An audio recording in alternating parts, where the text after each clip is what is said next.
Good evening, everybody. So, I tried to go on Facebook to do a live right now titled Coronavirus. Is there an end to this? I don't know if it's my internet connection, my service, or is it that everyone is at home being socially distant and we are kind of shutting down the internet service. Everyone is on at one time, and that's why my little poor system can't get on. I'm not sure, but I'm just going to record this short video to talk about some things that I wanted to talk about with a group of people. So again, the coronavirus, is there an end in sight? The first time I did a story, I did a story on the coronavirus on the 13th of March. On that day, there were just over 125,000 cases worldwide. 6 days later, on March 19th, I did sort of a follow-up, a touch basis. On that day, that number had doubled to 244,000 cases. So almost 250,000 cases in 6 days. Well, almost 125,000 cases additionally in 6 days. That was on March the 19th. Today is March the 26th, and worldwide, reportedly, as of 6:15 this evening Central Standard Time, there were 529,614 cases. That's over 500,000 cases worldwide. So from the 19th to the 26th, which was 7-day difference, that 244,000 has doubled to over 500,000 people infected with coronavirus. That statement or this conversation brings me to Trump is stating that he want to open up churches and other things on Easter Sunday. And it's kind of like he's saying that this pandemic will be over.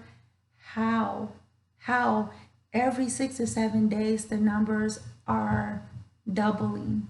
That's since March the 13th, and I'm sure it would probably be the same if I go back and get the stats from when this thing first hit the United States.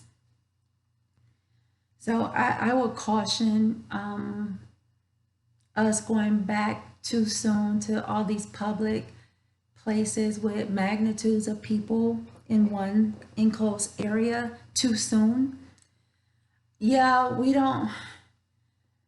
we've been saying don't panic, don't panic.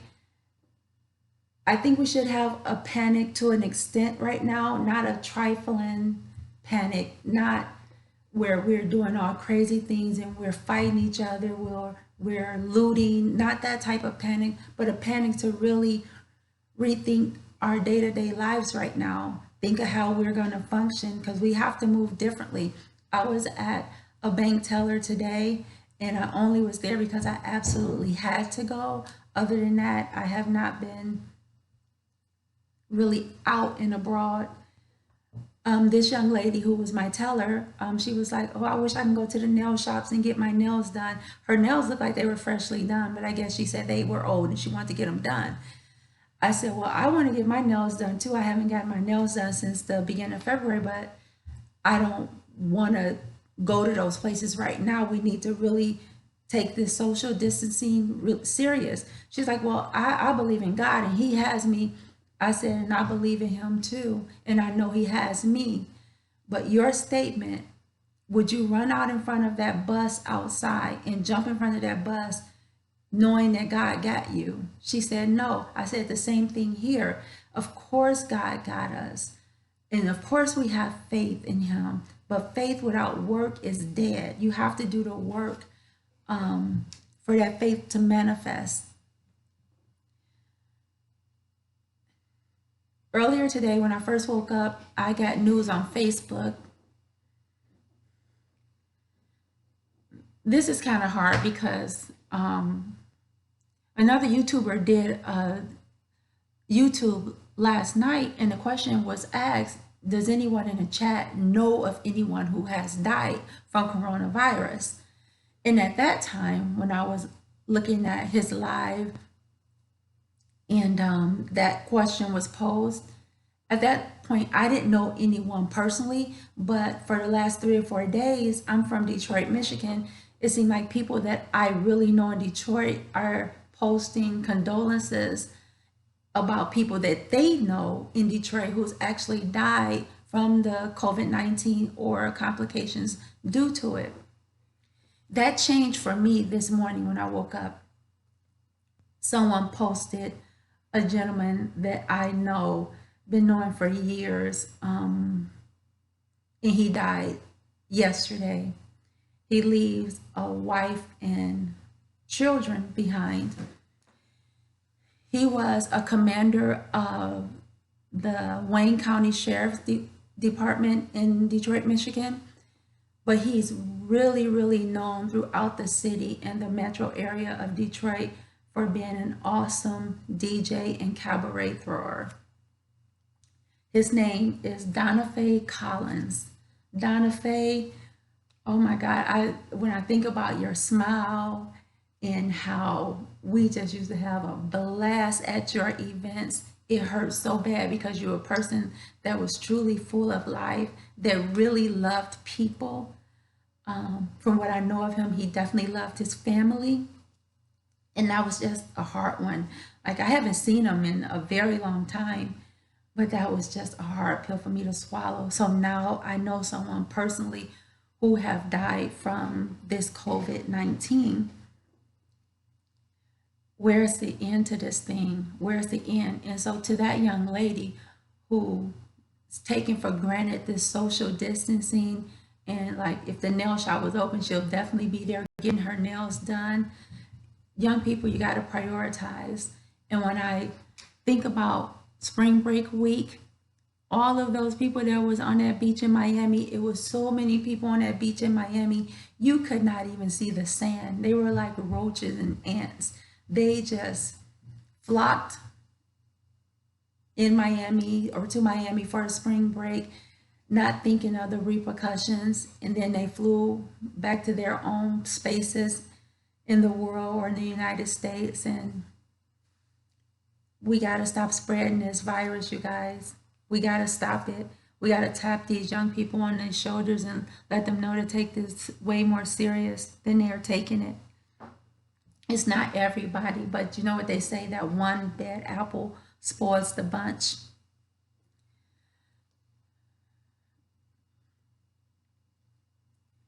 Again, the cases seemingly every 6 or 7 days are doubling in the world. Right now, the United States is top of the list for the number of confirmed COVID-19 cases. The United States, we're out. We're beating Italy, China, everyone. There is currently 83,000 cases of the COVID-19 in the US. Out of that 83,000 cases, a fraction of people have died, 182 deaths associated to COVID-19 or complications due to the COVID-19. I pray there's not one more death anywhere in the world due to this virus. In Texas alone, like, the government deemed fit to shut down businesses that's not essential to everyday life. In shutting down these businesses and these organizations, there's a lot of people out of work right now. In Texas alone, there's 30,000 people a day applying for unemployment benefits.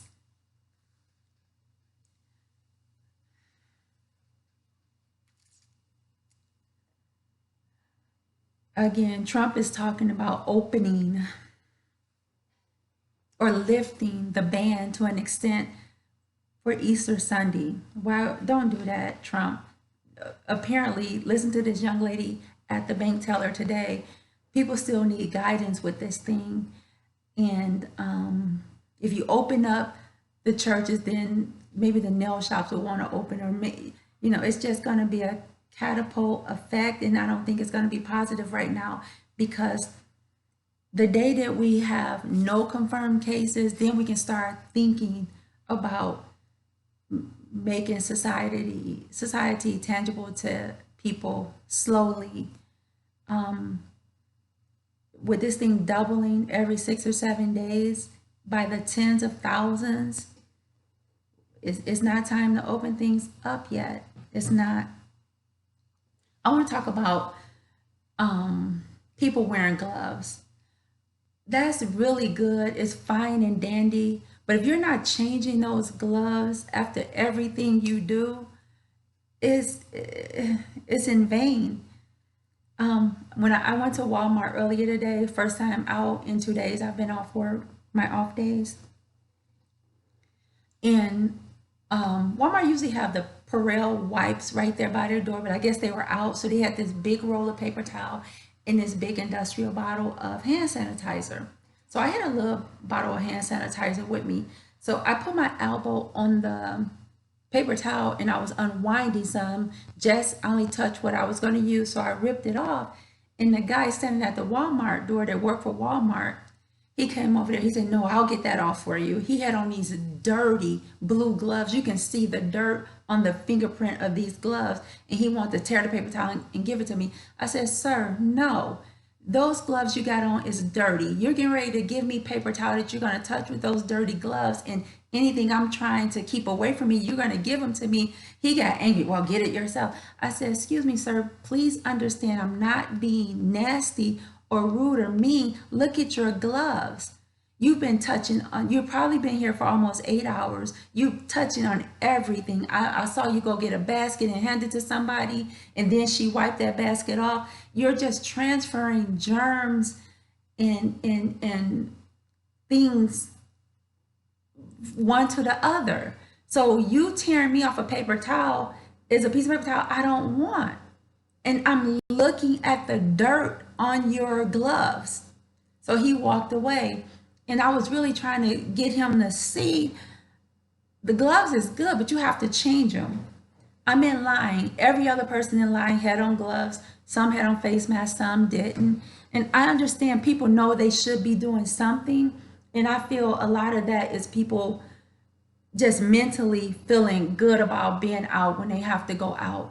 But you have to think outside of just it being a mental thing. It really has to be a physical thing, because I'm looking at you, got these gloves on, you putting your food, you're going in and out the freezers at the grocery store, you picking up products, reading, you putting it back, you get in line, you touching your face, you fixing your earpiece in your phone with these gloves on.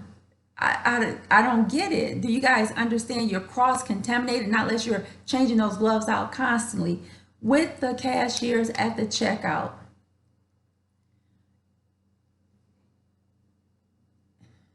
you have on gloves, but you're taking money from somebody who was coughing in a car.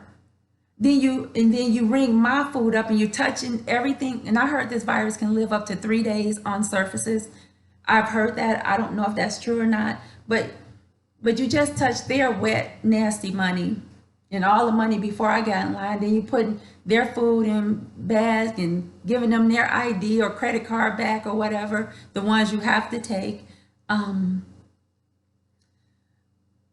you get my food and everything you touch on them, you're touching my groceries, and that dirty money you just took from them and gave them their change back, you got on the same gloves. What are you protecting? Okay, you may be protecting your own self to an extent, but again, if you're not taking those gloves off before you grab your purse, grab your phone, scratch your face, you're just contaminating everything anyways. I don't get it.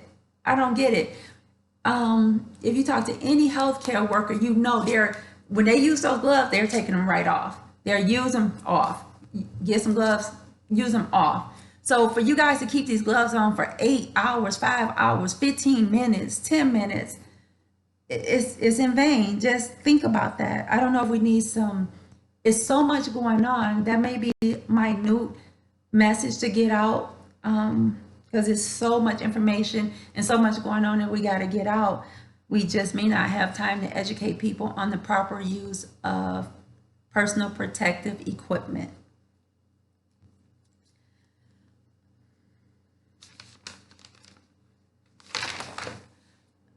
Okay. I have so many notes here. I was going to flow with this thing live, but I don't know what's wrong with my system. It just wouldn't let me go live. Probably would have been about 3 of us on there, but we still would have had a good time. The universities of Columbus and New York, they are looking to graduate medical students early because our medical staff, doctors and nurses, even nurses they're looking for nurses. If you're a graduate nurse or if you finished I believe your second med surg courses and you're just at a certain status or place in your schooling for nurses, they're looking to graduate you and move you along because we need people nursing and doctoring these people who is being infected by the tens of thousands every 6 or 7 days. So I know about the nurses a few days ago, but today I just read where these two universities are actually looking at graduating medical students early because they need all hands on deck with this thing, guys. And I'm sure if New York and Columbia universities do this, there's going to be other universities across the US who will follow suit in this thing. Right now, New York leads the United States in the number of infected people with the COVID-19. There has been 33,000 confirmed cases in the state of New York with 366 deaths related to the COVID-19.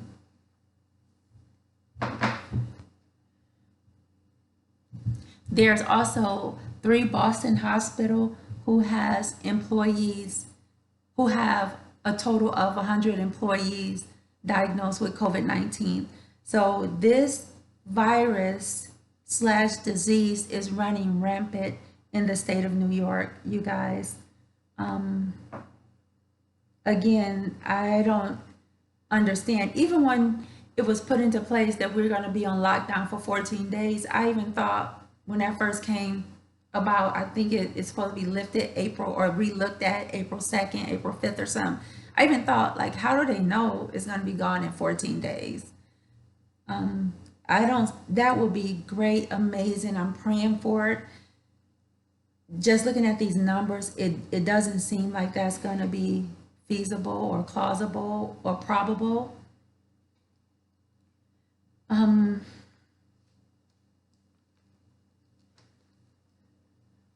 I wanted to ask on live, but again, we wasn't able to go, not eDodge Newscast, able to go on live. What do you guys think about the stimulus package that's on the table? I believe they're supposed to go to the round table again tomorrow and morning and just get the bottom line and the details of how this stimulus is gonna go out.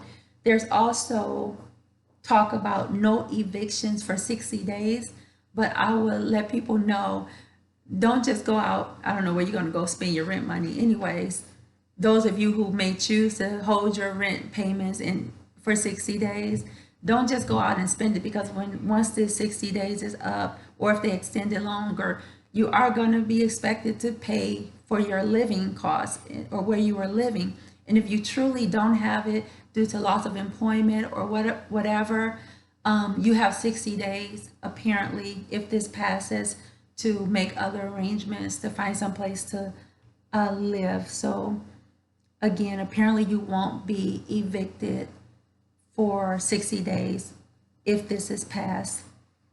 The stimulus checks to the people themselves is about $1,200 for adults making under $75,000 a year, and $2,400 for a married couple making $150,000 a year, and then $500 per child.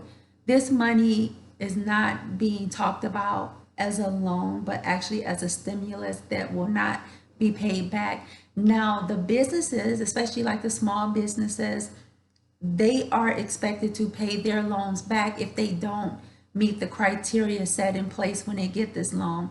And one of the criteria is making sure they keep all of their employees employed during the duration of this pandemic. If they meet that guideline, I think there are some more things, then they won't have to pay whatever monies the government loaned them to keep their businesses afloat. On the USS Theodore, it's a Navy ship. It's called the USS Theodore. It is actually docked in Guam. There is 23 confirmed cases of COVID-19. How? How? That's why I posed the question, is there an end to this? Where does this end? Not unless they have people going on and off this ship. You know, how did these naval personnel get infected with COVID-19? On this particular ship, there's a total of 5,000 people, individuals on this ship. And these ships are tiny. The quarters are so close. So it's a scary thing to think that it's possibly gonna, that number of 23 infected cases is gonna rise. Like yesterday here in Dallas at the Dallas County Jail, there was a confirmed case of COVID-19 with one of the inmates at the county jail. They started doing mass testing at the county jail yesterday. Last night, there were 3 or 4 additional people confirmed with this COVID-19. I'm sure the staff there was exposed. This thing just keeps catapulting, keeps growing. If you guys get what I'm saying, how do they know it's 14 days when it's steady climbing? Again, when we see a day of no cases, no new cases, then we should start having a conversation. When we see the day, that first day, the second day, no new cases, the third day, no new cases, we can start having conversations to just open the world back up. Just like that is not going to be the answer. As bad as this thing now, it could reach limits where we don't even have a word for. We had epidemic, pandemic. I got to ask KT, the arch degree, what will be after pandemic if it got worse than what it is now? I don't think there's a word that will identify a situation like that. So I don't think we should open the world back up too fast, President Trump. Too fast. I know a lot of people, especially rich people and these big corporations, they're about making money. But if people are not here to spend the money because they're all infested with this disease and they're dropping off, who's going to patronize your organizations anyways? So let's get this thing together. I do want to give a shout out to Sprint. Not Sprint, I always say Sprint, Spirit Airlines. I was slated to fly to Atlanta to visit my daughter and my son-in-law Wednesday morning. So Tuesday I worked, and my daughter and we was talking back and forth all day. Was like, should I come? My youngest son, he was just straight out, no, Ma, you ain't going. You need to stay home. I don't need you traveling, getting stuck, or anything happening. But my daughter and we were just going back and forth. Should I come? So right before I got off work Tuesday, she called me. She was like, I'm really getting the vibe that you shouldn't come. And in the back of my mind, it was kind of the same thing, because I'm fine and I don't have too much contact with people outside of work. I thought I'll be okay, but going through that airport, and I'm like, there's not a lot of people traveling right now, so the airports won't be that busy, but anything could happen. I could have had somebody get on the plane I was on who was infected, and all of a sudden I'm quarantined on the plane for 3, 4, 5 days, you know, so anything could happen. So we collectively decided I should not travel to Atlanta right now, or travel period. So when I got in from work that night, probably about 12 o'clock, after 12 o'clock midnight, I settled down. I got on the computer and I basically let Spirit Airline know that I would not be taking my flight that was slated to leave in about 5 hours from then. And they gave me the option to get a credit to fly later. Mind you, I didn't get insurance on that flight or that airline ticket or the baggage I purchased. I didn't. But Spirit, I hear a lot of negative things about Spirit Airline, but I've never had a problem with them, and I really didn't expect them to honor my ticket purchase and my luggage purchase after I canceled at the last minute and I did not pre-purchase insurance for that flight. But I got an email today and they are honoring those monies to a future flight for me if I take it in 6 months. So Spirit Airline, thank you. Thank you for doing your part during this global pandemic.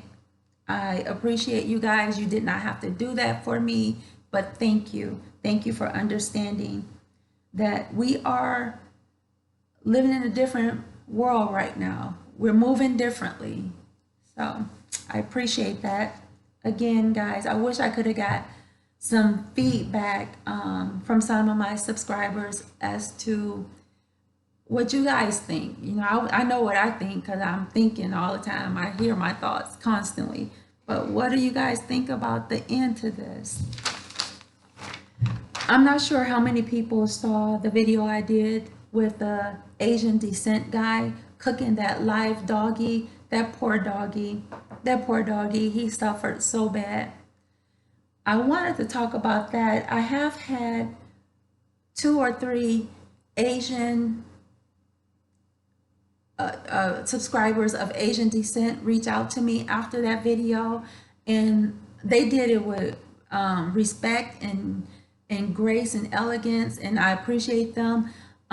They were just letting me know in some of their Asian cultures that they don't partake in that kind of thing, that some of them, the Asian Malaysians or Asian Indians, they believe in eating fish or cow, or they're vegetarian, that they don't believe in a barbaric act like that. And even the animals that they do eat of, they said that the animal is put to death first and not cooked in such a manner that this doggy was cooked in. And I would really like to have someone of Asian descent come on and have a conversation, and let's talk about the different Asian cultures and the different food practices. To cook that dog alive,